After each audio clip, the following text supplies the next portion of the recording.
নমস্কার বন্ধুরা, মেঘনা কুনপুর চ্যানেলে তোমাদের সবাইকে জানাই স্বাগত। তো বন্ধুরা, আমি আজ আবার নিয়ে এসেছি খুব সুন্দর একটা রেসিপি। তো আজকের ভিডিওটা একটু স্পেশাল। আজ আমি বানাবো একদম অন্যরকম একটা রেসিপি। আজ আমি সোনপাপড়ি বানাবো। তো তোমরা ভিডিওটা অবশ্যই প্রথম থেকে শেষ পর্যন্ত দেখবে, নাহলে প্রতিটা স্টেপ যদি ফলো না করো তাহলে বুঝতে পারবে না রেসিপিটা আমি কেমন করে বানাচ্ছি। বন্ধুরা, তোমাদের একটা কথা বলি যে আমি অনেক কয়েকদিন ধরে ভিডিও দিতে পারছি না তেমন করে, কেননা আমার রান্নাঘর তো ছিল না। তো দেখো, আমি একটা রান্নাঘরে চাল দিয়েছি। এবার বৃষ্টির জন্য ভিডিও দিতে পারিনি। এবার আমি রেসিপিটা শুরু করব। দেখো কী কী উপকরণ লাগছে।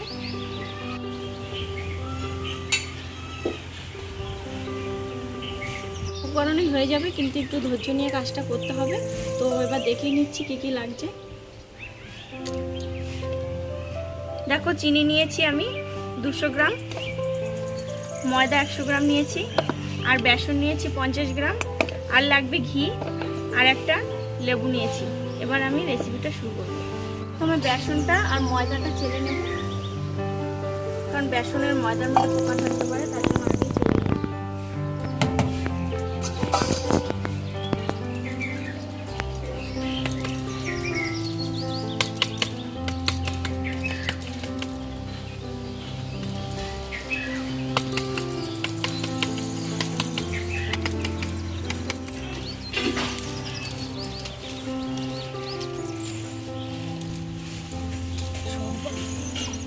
উনুনটা ধরিয়ে নিয়েছি। এবার ঘি দিয়ে দেবো 2 চামচ। বেশি ঘি লাগবে না, অল্প ঘিতেই হয়ে যাবে। 2 থেকে 3 চামচ ঘি দিয়ে দিলাম। ঘিয়ের মধ্যে ময়দা আর এই বেসনটাকে ভেজে নেব। আর একটা কথা বলে রাখছি যে আঁচটা কিন্তু প্রথম দিয়েই একদম হালকা লো আঁচ রাখতে হবে। বেশি আঁচ দিয়ে কিন্তু এটা যে বানানো যাবে না।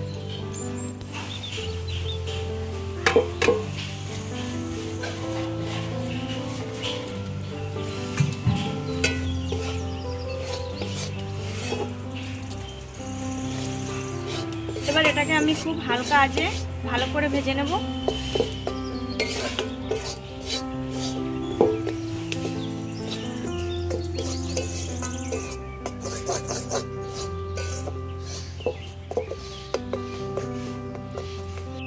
ময়দার বেসনটা খুব সুন্দরভাবে ভাজা হয়ে গেছে, খুব সুন্দর একটা গন্ধ বেরিয়েছে। এবার ঢেলে নেব।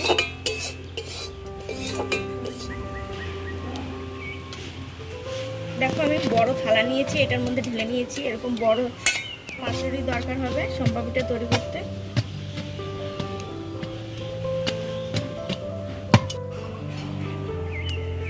এবার আমি চিনিটা দিয়ে দেবো কড়ার মধ্যে। 1 বাটি চিনি নিয়েছি, হাফ বাটির থেকে একটু কম জল দিয়ে দেবো।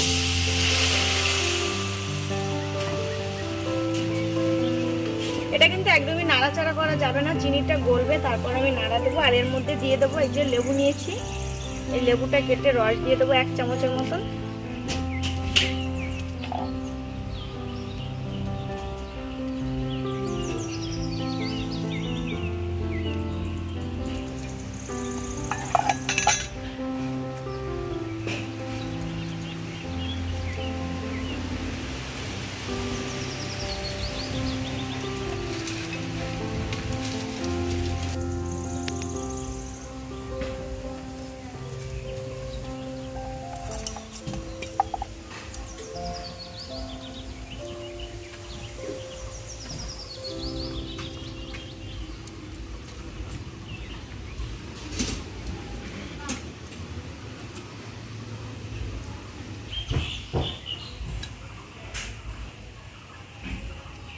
এই দেখো, 1 চামচের পুরো 1 চামচ রস হয়েছে। এবার দিয়ে দেবো।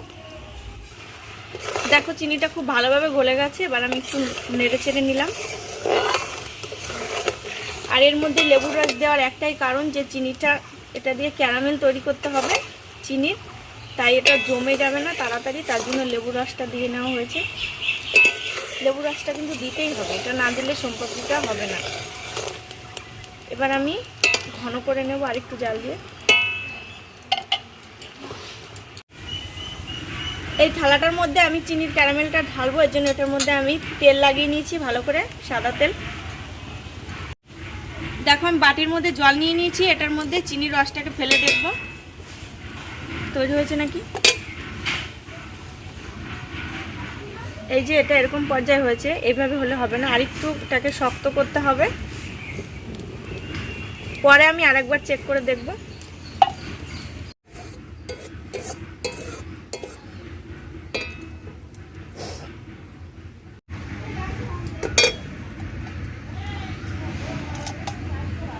দেখো এটা প্রায় তৈরি হয়ে গেছে, এবার আমি নামিয়ে নেব।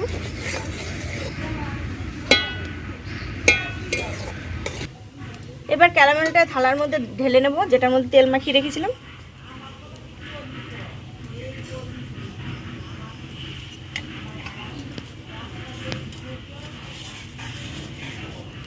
ঢেলে আমি একটু ঠান্ডা করে নেব। প্রথমে আমি হাত দেবো না, এটা একদম গরম আছে, হাত পুড়ে যাবে হাত দিলেই।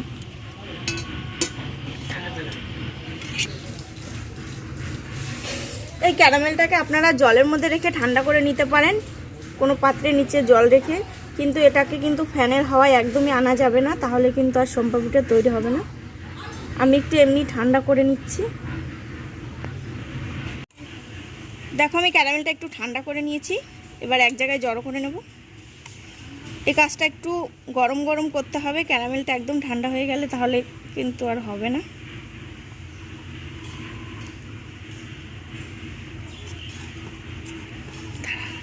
দেওয়া যাবে না, তাহলে আবার হাত পুড়ে যাবে, যেন হাতে এটা মানে ধরা যায় সেরকম গরম।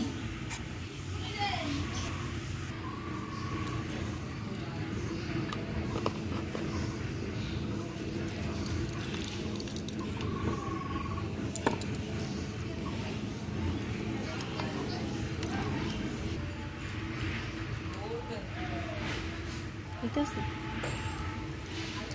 দেখো থালা দিয়ে চিনিটাকে আমি ক্যারামেলটাকে তুলে নিয়েছি, এটা কিন্তু এখনো হালকা গরম আছে। এইভাবে প্রায় 40 বার করতে হবে।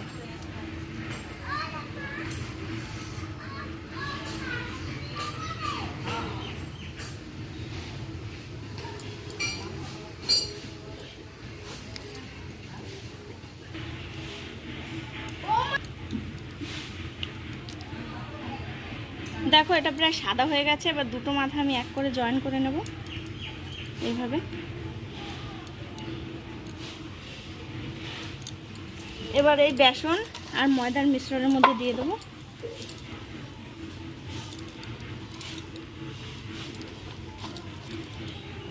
ভালো করে লাগিয়ে নেব। এবার এটাকে এমন করে ভাঁজ করতে হবে।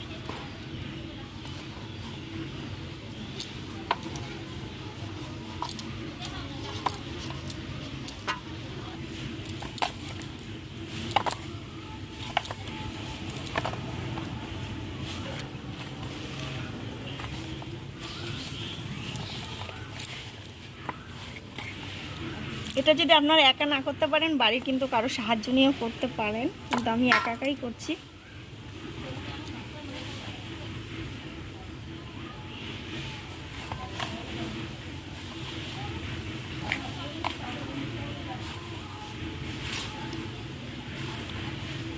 খুব সাবধানে টান দিতে হবে যেন ছিঁড়ে না যায়।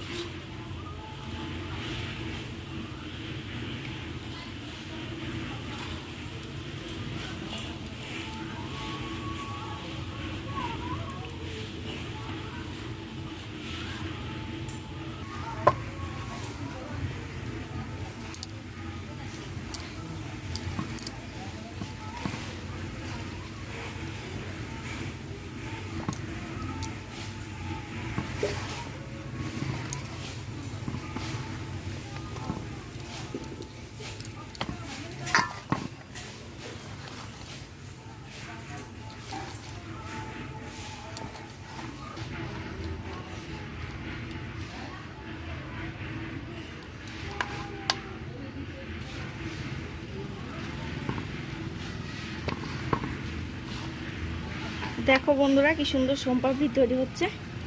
এটা কিন্তু খুব শক্ত।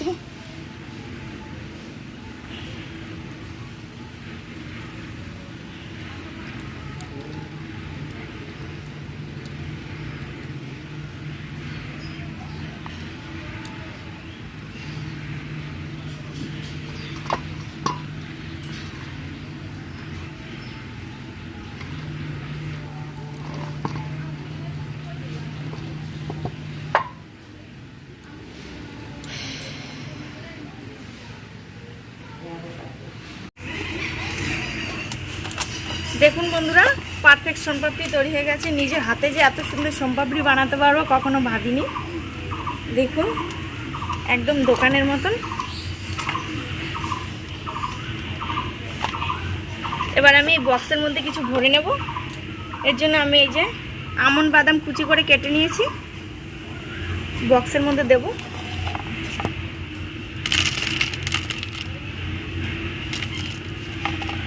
দেখুন সোনপাপড়িটা একটু ঝেড়ে ঝেড়ে নেব। আর ময়দার বেসনটা প্রায় শেষ হয়ে গেছে।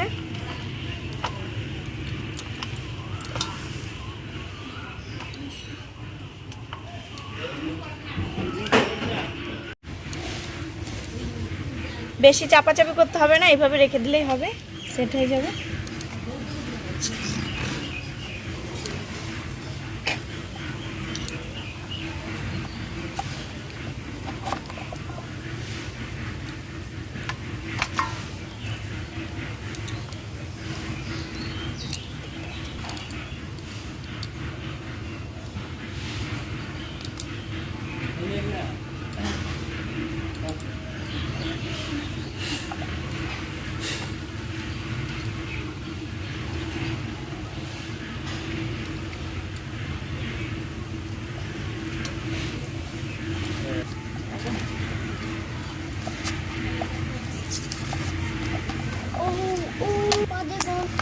এটাকে আমি সাইডে রেখে দেবো, একটু পরে দেখাচ্ছি।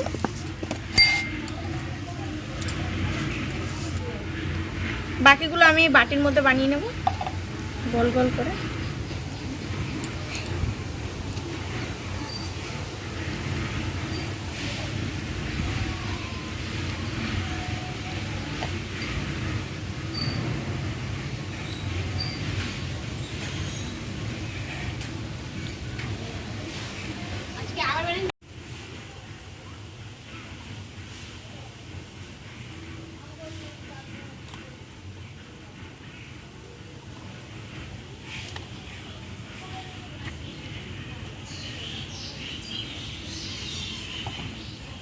ভিতর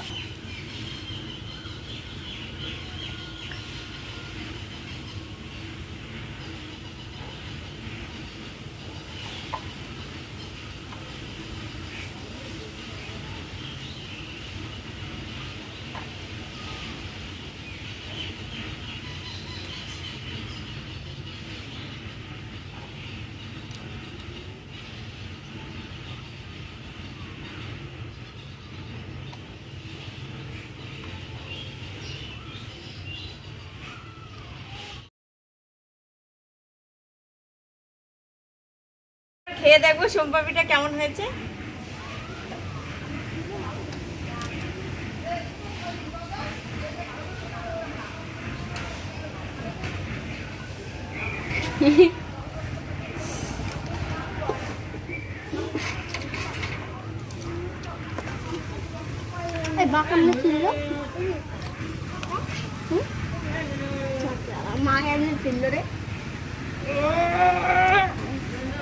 খুব ভালো হয়েছে খেতে। আপনারা বাড়িতে অবশ্যই ট্রাই করবেন রেসিপিটা, তাহলে আর বাজারে সোনপাপড়ি কিনে খেতে হবে না। দেখুন আমার একদম পারফেক্ট সোনপাপড়ি তৈরি হয়ে গেছে। নিজের হাতে যে এত সুন্দর সোনপাপড়ি বানাতে পারবো এটা কখনো আশাই করিনি। তো বন্ধুরা, আমার ভিডিওটা যদি তোমাদের ভালো লাগে লাইক কমেন্ট শেয়ার করবে এবং আমার চ্যানেলটি সাবস্ক্রাইব করে অবশ্যই আমার ছোট্ট পরিবারের পাশে থাকবে।